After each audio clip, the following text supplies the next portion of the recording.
Today on Fashion Guide, heels and platforms. Sayat Dozibayev will tell us about the most interesting shoe trends in Kazakhstan, the city of charm, fashion, and love. How Paris met the Fashion Week Prêt-à-Porter. We take a peek at the most incredible collections. Victoria Beckham joins the UN Anti-AIDS campaign. Marc Jacobs and Karl Lagerfeld get inspired by their domestic animals.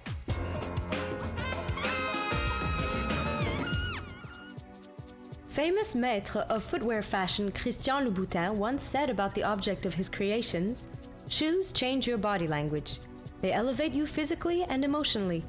And there's no reason to argue with the master." In Kazakhstan's fashion, shoes and footwear is a frontier that not everyone can cross over.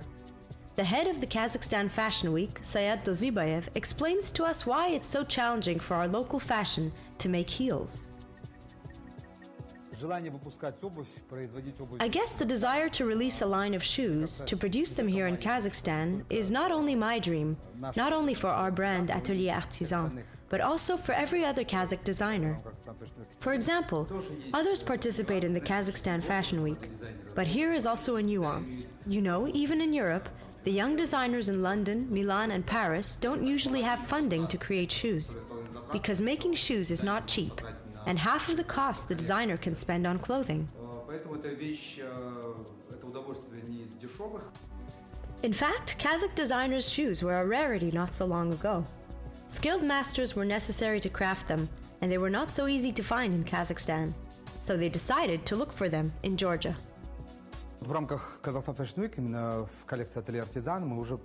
This is the fourth shoe collection in Atelier Artisan within Kazakhstan Fashion Week. There are shoes that we produce ourselves in collaboration with shoe masters from Georgia. Here I wanted to show an example of men's shoes. I called them Harlequin because of the nozzle. It's like clowns wear, a very beautiful nozzle with rivets. That's Atelier Artisan too, with extraordinary lacing. This lacing can be tied like so.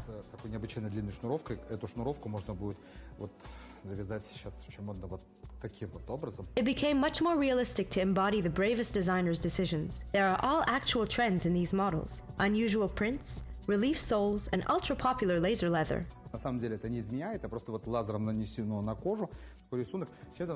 This is not real snakeskin. The pattern is applied with laser. Images like these are like our Chinese bags, yes, but this print will be very popular starting this fall until next summer. It's already appeared on the Celine's collection, but now it's getting more and more popular. Also, these high sneakers or boots, the combination of bright colors.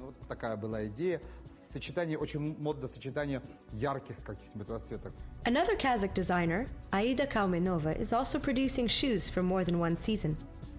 This is a very beautiful combination, very thin work here too.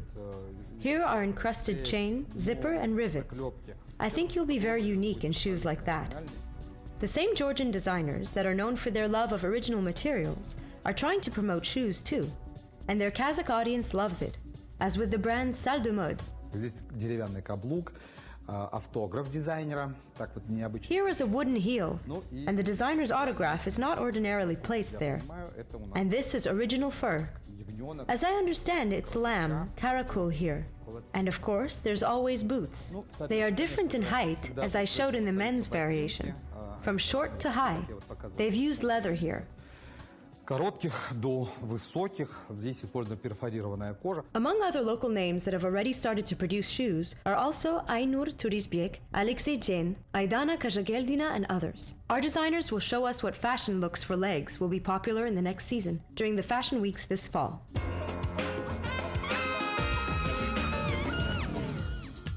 The center of style, the heart that gives the pulse to the world of fashion, is Paris. It seems that this is the town that hosts the definitive Fashion Week. It has lots of fans, and they keep watching over it, and so does Fashion Guide. One of the most highly anticipated shows was Christian Dior. Raf Simons presented his collection, self-restrained in a minimal and laconic style. However, fans of this brand recognize the echoes of the last couture line. The designer was once again inspired by the Victorian era and Marie Antoinette. On the catwalk, the modern costumes made from jacquard were combined with brocaded camisoles with hundreds of buttons. Short trousers and fitted dresses were complemented by dome-style skirts and capes with free cuts that looked like women's shirts from the 19th century. Many celebrities came to contemplate the magnificence of Raf Simon's creativity. And Carla Bruni Sarkozy too. She has been collaborating with Dior for some time. It's been a love affair between Dior and me for years. They've traveled through history, the history of fashion and history full stop, with modernity and power. And it's wonderful to be here today. Another bright example of mixing the historic and the modern is demonstrated by Vivienne Westwood. The queen of punks interpreted Baroque and Renaissance themes in her own way, and of course made it rebellious. Landscapes and still lifes are depicted on the hems of the dresses, and the pieces are made from fabrics that were more likely used for cabin furniture 400 years ago. The designer is sure that the eras of the past had far more interesting patterns to offer. Designers, they burn themselves out very quickly because they've got no culture. They've been taught in the 20th century to believe that everything comes from them. They mustn't copy anything, maybe if they do or they don't. And that doesn't work. It just becomes the same old thing. And so my ideas come from my deep curiosity to know what people thought and did in the past. There is a place for light madness in almost every image of Vivienne's collection. Colored pajamas and short skirts, fashioned like men's boxers, monastic robes, and even chained baskets on the head instead of hats. It's obvious that Westwood's rebellious spirit hasn't faded. And finally, one of the most memorable collections appeared to be Jean-Paul Gaultier. This time, the famous designer and enfant terrible of the French fashion said goodbye to the prêt-à-porter world. The making of clothes of this class became unprofitable for the brand, so now the couturier will work only in haute couture. His big show included 77 models and was divided in themes. Gaultier alternately showed the audience everything that made him famous, from half-jacket dresses, lingerie and musketeer hats to the gray-haired predators, the golden 90th and wrestlers. In his final chord, he definitely did not limit himself and even laughed at what fashion house analysts are seriously responding to.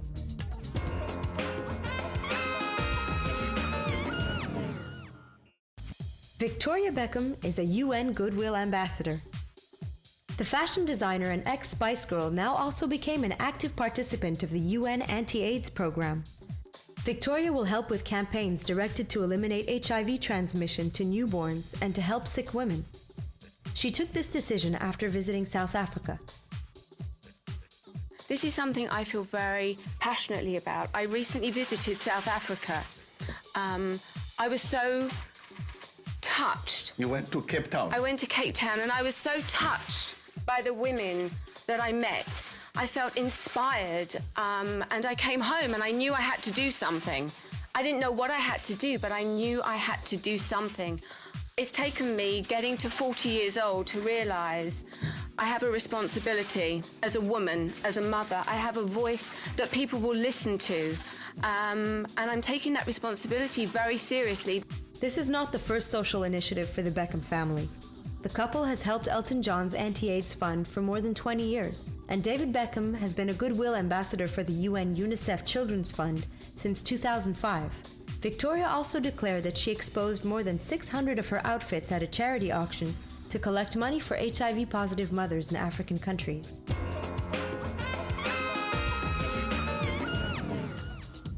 Fashionable, famous, and fluffy. At least 2 worldwide known couturiers have decided to create models out of their pets, and were generally inspired by them while creating their outfits. Marc Jacobs released a watch collection and filmed his dog Neville in the advertising campaign. The charming bull terrier has a good time with the girl model. He draws, eats a cake, and even walks through the night sky. And what's most important, he gives the audience a huge dose of tender emotions. Karl Lagerfeld dedicated another work to his favorite cat Choupette. He's already created a makeup line and published a book in her honor. And now he has released a capsule collection of clothes and accessories with her images. What's interesting is that the white and fluffy Choupette here appears as a monster, while even the most fashionable and spoiled cat sometimes shows her claws.